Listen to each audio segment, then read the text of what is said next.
The announcement came just as Mom put the cranberry sauce on the table.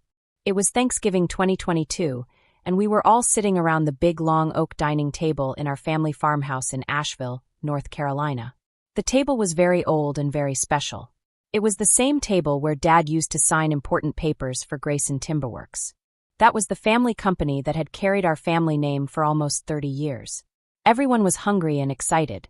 The kitchen smelled like turkey and pumpkin pie.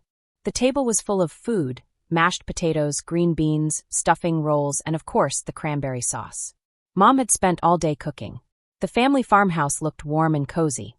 The windows showed the trees outside and the cool autumn wind. It felt like a perfect Thanksgiving. But then Dad stood up. He was at the head of the table, holding carving knives like he was ready to cut the turkey. His voice sounded strong and serious. He had a voice like a man who was used to making big decisions. "Before we dig in," he said, "I have some important news to share. My brother Darian, who was 38, and my sister Aloan, who was 34, sat up straight like kids waiting for a surprise. They looked excited and hopeful. I sat at the far end of the table, 31 years old, feeling nervous. I already knew something was coming because I had heard parts of late-night talks between Mom and Dad all month. Dad began. "As you all know, Grayson Timberworks has been the backbone of this family for 29 years. I built it from nothing. I worked hard, stayed up late, and made many sacrifices so you could have better opportunities." Darian nodded like he was proud. "Dad, what you've built is amazing. Everyone in the area knows the Grayson name," he said. Dad smiled a little, but his smile didn't last long. He continued, "But I'm 70 now. Your mother and I want to enjoy the years we have left. We want to travel, spend time with our grandkids, and live without stress." Aloan's eyes lit up. She thought this meant Dad would finally give the company to her and Darian. "So, does this mean you want Darian and me to take over?" Aloan asked. Dad's face became serious. The air in the room changed. The room felt colder, even though it was warm. The old grandfather clock on the wall seemed to stop ticking. "No," Dad said slowly. "We've decided to sell Grayson Timberworks. We accepted an offer that was too good to turn down." The room went silent. Even the sound of the clock seemed to stop. Everyone stared at Dad. Darian's voice shook. "Dad, this is our family's legacy. You've had 15 years to let us take over." Dad stayed firm. "Darian, you've been working in Silicon Valley making apps. Aloan, you run an interior design business. Neither of you ever wanted this until now." The truth hit them hard. Darian and Aloan had expected to inherit the company. They thought they would get the money and the title without doing the hard work. They thought it would just happen because they were children. Aloan tried to speak again, but her voice was weak. "We could learn. We could bring new ideas. Expand into modern markets." Dad shook his head. "That ship has sailed. Aloan, you've never set foot in a lumberyard. You don't know the difference between kiln-dried oak and pressure-treated pine." Dad's voice became angry. "You think business management means posting on Instagram and choosing trendy fonts. Neither of you has ever cared about Grayson Timberworks except as a safety net." Darian's face turned red. "Dad, that's not fair. We're your children. We deserve to inherit what you built." Dad snapped. "You deserve nothing. Inheritance is earned, not handed out like pie after dinner. And neither of you has earned the right to run this company." Aloan's eyes filled with tears. "So you're just selling it to strangers who don't care about our name or our employees?" Dad replied calmly, "I'm selling to people who will protect both. Summit Holdings has a great reputation. They promise to keep every employee and keep the current managers." Darian and Aloan looked at each other, suddenly hopeful. Maybe they would still get something. "How much?" Darian asked. Dad's chest puffed up with pride. $140 million. That's what Summit offered. It reflects everything I built." Aloan clapped her hands. $140 million, Dad. That's amazing." Dad smiled. "It is. And your mother and I intend to enjoy every dollar. We're buying a retirement home in Hilton Head, taking a river cruise, and finally living stress-free." The message was clear. Darian and Aloan weren't getting anything. Darian's voice cracked. "You'll leave something for your children, right?" Dad shook his head. "I'll leave you what my father left me. The chance to build your own path. The same chance I had when I started Grayson Timberworks with $6,000 and an old truck. I had been quiet the whole time, watching my siblings go through confusion, hope, and anger. My heart was pounding. I felt like my stomach was full of butterflies. Finally, I leaned forward. "Dad, who exactly is Summit Holdings?" I asked. Dad looked at me like he forgot I was even there. I had always been the quiet sibling. I left Asheville for a finance job and rarely joined family conversations about timber or business strategy. The family thought I was not interested. They thought I was just working a desk job. But the truth was, I had been building something in secret. Dad asked again, "Who is Summit Holdings?" I said, "It's a private investment firm in Charlotte. They buy companies and help them grow bigger. They especially like companies in construction and manufacturing." Dad looked surprised. "And you're confident they'll take care of Grayson Timber Works?" "Yes," I said. "I did my research. Summit has a strong record, and they care about family businesses." I set my wine glass down, my heart pounding. "Dad, there's something you should know about Summit Holdings," I said. Dad's brow furrowed. "What is it, Vesper?" "I am Summit Holdings," I said. The room went completely silent. It was so quiet I could hear the grandfather clock ticking across the room. Even Mom stopped breathing for a moment. "What do you mean?" Dad asked, voice low. "I mean I own Summit Holdings," I said. "I founded it 4 years ago. I'm the one who made the $140 million offer for Grayson Timber Works." Darian stared at me like I had grown wings. "That's insane, Vesper. You do accounting or something." "No," I said. "I run private equity and commercial development deals. Summit Holdings is my company. We manage $340 million in assets, including family businesses, timber, and real estate." Eloan shook her head in disbelief. "You're joking. $140 million? "No," I said, reaching into my bag and pulling out a thick folder of contracts. "I'm paying Dad to protect his legacy. These are the signed purchase agreements. My name is on every page." Dad's face went pale. He looked like he was about to faint. "But the lawyer said Summit was a private firm in Charlotte," he said. "They were right," I said. "I moved there for an opportunity. While you thought I was crunching spreadsheets, I was building this company. I studied Grayson Timber Works for 2 years and prepared this deal." I looked toward the backyard where Dad once taught me to sand wood and swing a hammer. I could see the old sawdust stains on the deck. I could remember the smell of wood and the sound of the hammer hitting the nail. I remembered being a kid and watching Dad work. "Summit Holdings isn't a faceless corporation," I said. "Dad, it's me. The kid who learned business by watching you work. The difference is I didn't forget where I came from." Darian pulled out his phone and started typing fast, like he could change the truth by typing. He looked shocked and angry. Mom whispered softly, "Vesper, you never showed interest in the timber business." "That's where everything changed," I said. "I got my finance degree, so I could understand how to grow businesses. I moved to Charlotte because it's a big development market. I wanted to learn how companies survive when families change. I turned to face them, the people who thought they knew me. They believed I traded sawdust for spreadsheets," I said. "But I was building something bigger. For 8 years, I had been growing Summit Holdings. We bought 12 companies, developed over $200 million in real estate, and became known as a trusted firm in the Southeast." The words hit them like a hammer. It felt like the room was shaking. Eloan finally asked, her voice shaking, "But why didn't you tell us?" "Because every time I tried," I said, "you changed the subject or made jokes about me pushing paper while Dad did the hard work." It was true. For years, family dinners had been filled with small, hurtful comments. Darian and Eloan always acted like I was not as good as them. They made fun of me for being quiet. They said I was boring because I didn't talk about timber. They thought I was not as strong or brave as Dad. But I had been listening. I had been watching. I had been learning. I had been planning this moment. I had built Summit Holdings slowly, like a tree growing from a tiny seed. I had worked late nights, studied the market, met with smart people, and saved money. I had grown the company little by little. I did not tell my family because I knew they would not understand. They would make fun of me. They would say I was just a boring accountant. But I wasn't. I was building something bigger than anyone realized. Dad looked at me with tears in his eyes. His voice softened.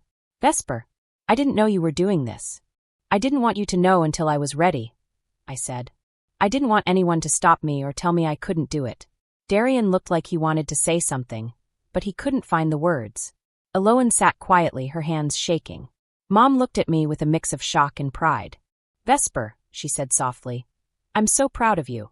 I nodded, still holding the folder. I felt my hands tremble. My heart was pounding. Dad looked at the folder and then back at me. "So you're the one who is buying my company?" "Yes," I said.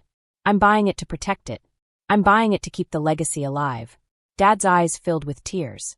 I built that company with my hands, he said. I worked so hard. I know, I said. And I'm not taking it away from you. I'm keeping it. I'm making sure it stays in the family in the way you wanted. Dad's voice cracked. You're doing this for me? Yes, I said. And for the employees. And for the people who depend on this company. I want it to keep going, even after you're gone. Darian finally spoke. But why didn't you tell us? Why did you keep it a secret? I looked at him. Because you never listened, I said gently. You never believed I could do something big. You thought I was just the quiet one. Darian's face turned red. He looked down at the table. He looked ashamed. Aloan whispered, I thought you were just boring. I nodded. You thought I was boring. But I wasn't. I was working. The room stayed quiet for a long time. The sound of the grandfather clock returned. The family started to realize what had happened. The truth was finally out. Mom wiped her eyes. So what happens now? She asked. I took a deep breath. Now, I said, we keep the company safe. We keep the employees safe. We keep the name safe. And we make sure Dad gets the retirement he deserves. Dad looked at me. His eyes were wet. He smiled a little, like he was proud but also shocked. I didn't know my quiet daughter was capable of this, he said softly. I was always capable, I replied. I just didn't show you. Aloan wiped her tears. I'm sorry, Vesper, she said. I didn't believe in you. Darian looked down. Me too, he said.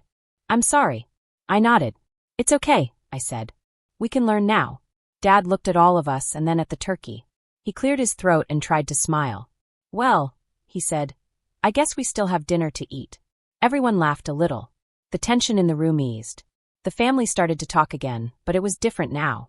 The truth had changed everything. We ate turkey. We talked. We cried. We laughed.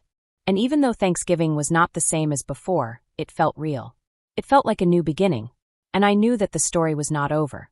It was only the beginning of a new chapter for our family. 2 years ago, I continued telling the story. I heard people whispering that Dad was thinking about retiring. That means he might stop working soon and start living a more relaxed life. People were saying this quietly because they didn't want to upset him. But I could tell it was a big decision. So, I did something very serious. I made a formal study of Grayson Timberworks. That means I looked at everything about the company. I checked their contracts, their money, their growth, and how the company could continue in the future. I wanted to know if the business could keep going strong even after Dad stopped working. Dad leaned forward in his chair. His face looked surprised, but he was also curious. He wanted to know what I found. I said, Dad, I found a company that is very well run. It has strong roots. People trust it. Customers stay loyal. The company has a good name. Dad nodded slowly. He was listening. Then I said, but I also found a problem. Dad looked confused. I continued. Grayson Timberworks has no plan for what happens next. It has no succession plan. Succession plan is a big word. It means a plan for who will take over the company when the boss stops working. I looked at Darian and Claire. They were sitting across from us at the table. I said, and you two have never shown interest in running it.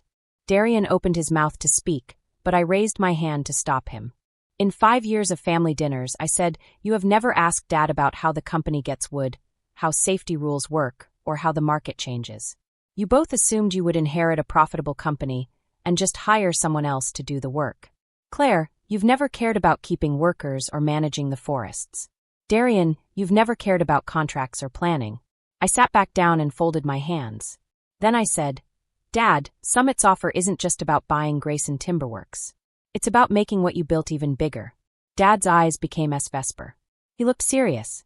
This was the kind of look he had when he was thinking about a big business deal. I said, Grayson would become our main business for growing into Virginia and Tennessee. Virginia and Tennessee are states where we could build more projects. That means more jobs and more success. I let the idea sit in the air for a moment. Then I said, this isn't strangers taking over, Dad. It's me, your daughter, making sure your life's work grows stronger. Dad's eyes were fixed on me. He looked like he was thinking very hard. I continued, we found more than $150 million worth of opportunities across Virginia, Tennessee, and Georgia. That means there are many chances to grow the company and make it bigger. Grayson Timberworks would be the cornerstone of that expansion, I explained. Cornerstone means the most important part. It means Grayson Timberworks would be the main business that helps everything else grow. I slid another set of documents across the table. papers that showed all the plans and numbers. Then I said, "And this isn't just about growth for me." I looked at Dad again. "This purchase creates opportunities for your people, your team. Project managers could become regional directors. That means they could be in charge of bigger areas. Site supervisors could manage operations across many states. Office staff could learn business planning and development." Dad nodded slowly. His mind was already thinking about the possibilities. Then I said, "And the Grayson name stays on the sign. Summit Holdings would be the parent company, but the local identity would stay. That means the company would still be called Grayson Timberworks, even though it would now be part of a bigger group. Grayson Timberworks would remain Grayson Timberworks, just with more resources, bigger projects, and long-term stability." Across the table, Darian was glued to his phone. He was scrolling and reading. He said, "Vesper, this says Summit Holdings has managed over $800 million in projects." I said, "That's correct." Claire's jaw dropped. Her mouth opened in surprise. She asked, "And you own this?" I said simply, "I founded it. I own 78% equity. That means I own most of the company. The rest is owned by 2 strategic partners." Claire's eyes widened as she did the math. "So your net worth is approximately $240 million, I said, "not counting this acquisition." Net worth means the total value of everything you own. The silence that followed felt heavier than any I'd ever known. $240 million, Mom whispered. "That's the current valuation," I confirmed. "It changes, but that's the ballpark." Dad leaned back in his chair, staring at me with an expression I'd never seen before. Gone was the loving smile he always gave me. In its place was a serious look, the look he saved for big deals. Then he asked, "Vesper, if you own Summit Holdings, why pay full market value? Why not just tell me and work out a family deal?" This was the part that mattered most. I took a breath and said, "Because I want to earn Grayson Timberworks, not inherit it. I wanted Dad to choose Summit because it was the right decision, not because I was his daughter." I said, "I want you to choose Summit because we're the right partner, not because I'm your daughter. And paying full value ensures you and Mom have complete security for retirement. You've earned the right to enjoy every penny of what you built." I looked around the table at their stunned faces. This isn't a goodbye to your legacy. It's the next chapter. Darian was still scrolling on his phone, his expression shifting from shock to awe. "Dad, Summit Holdings has been recognized by the Southeast Construction Alliance. They developed that mixed-use complex in Charlotte that won the Green Building Award last year." Claire chimed in, her voice shaky. "And the regional hospital expansion in Raleigh? They were featured in Architectural Digest." "That was you." I nodded once. "That was us." Dad leaned forward again. His eyes locked on mine. "Vesper, how long have you been planning this?" I took a deep breath. "Honestly," I said, "since I was 16 when you let me help with payroll one summer. That's when I realized construction wasn't just about timber and tools. It was about finance, strategy, and relationships. I wanted to understand all sides of it, not just operations." Claire asked quietly, "Why didn't you tell us?" I said, "Because I needed to prove myself on my own terms." I said, "If I told you 8 years ago I was starting an investment firm focused on construction, what would you have said?" Dad sighed. "I probably would have told you it was too risky without field experience, and I would have tried to help." "Exactly," I replied. "And then every success would have looked like family favoritism instead of earned achievement." Darian finally set his phone down. "So what happens to us in all this? You're worth what? Hundreds of millions, and you're buying Dad's company for $40 million. Where does that leave us?" Cut out completely. It was a fair question, one I'd thought about for months. I met his eyes. "What do you want to happen, Darian?" "I don't know," he admitted. I turned to Claire. "And you?" She hesitated, then exhaled. "I guess I always assumed I'd inherit a third of whatever Dad built. Now I'm realizing what Dad really gave us was the chance to build something ourselves, and I never took it." Dad's voice was firm. Vesper understood that lesson. She acted on it. "You two didn't." I nodded. "But it's not too late. Summit Holdings is always looking for people who share our values. If you're serious about learning this industry, there could be a place for you." Darian's eyes lit up. "You mean working for you?" "Working with me," I corrected. "Starting where I started. Entry-level project coordination, client relations, safety compliance, the real work that teaches you how things get built." I could see them weighing the offer. Their expression shifted between pride and hesitation as reality sank in. They had expected to inherit a kingdom. Instead, they were being asked to build their own thrones. The difference, I said, is that Summit Holdings can offer you what Grayson Timberworks never could. Larger projects, diverse markets, advanced training, and a clear path to leadership based on merit, not bloodline. Dad's approving nod was subtle but powerful. That's exactly the right approach, Vesper. They need to earn it just like you did. The months that followed turned what began as a tense Thanksgiving standoff into a strategic partnership. The acquisition of Grayson Timberworks closed without a hitch. Dad was impressed not just with Summit's resources, but with the respect and care we brought to every detail of the transition. Darian surprised me. He accepted an entry-level position as a project coordinator at Summit, humbly starting where I had once started. With Dad's mentorship and my guidance, he found his niche, thriving in problem-solving and client relations. For the first time, I saw him passionate about work that built something tangible. Claire chose a different route, expanding her design business to specialize in branding and interior concepts for commercial development. She became one of Summit's go-to creative consultants, blending her artistic strengths with business strategy. It wasn't the legacy she imagined, but it was one she earned. And Dad's retirement didn't mean disappearing. Instead, he transitioned from daily operations to serving as a consultant for Summit. He advised on high-value client relationships and mentored the next generation of project managers, channeling decades of wisdom into something enduring. 6 months later, I stood at the podium during our first annual Grayson Timberworks Employee Appreciation Gala at the same country club where Dad had toasted major contracts for 30 years. Only this time, the celebration wasn't about maintaining what was. It was about building what's next. Looking out at our employees, now partners in a bigger vision, at Darian and Claire no longer heirs but contributors, and at Dad with his pride shining brighter than ever, I realized something. The strongest family businesses aren't the ones frozen in time. They're the ones that evolve, honoring tradition while embracing innovation, preserving values while seizing opportunity. That Thanksgiving announcement that felt like an ending, it was only the beginning. What do you think about the way I handled this? Would you have done the same? Drop your thoughts in the comments. I'd love to hear your perspective.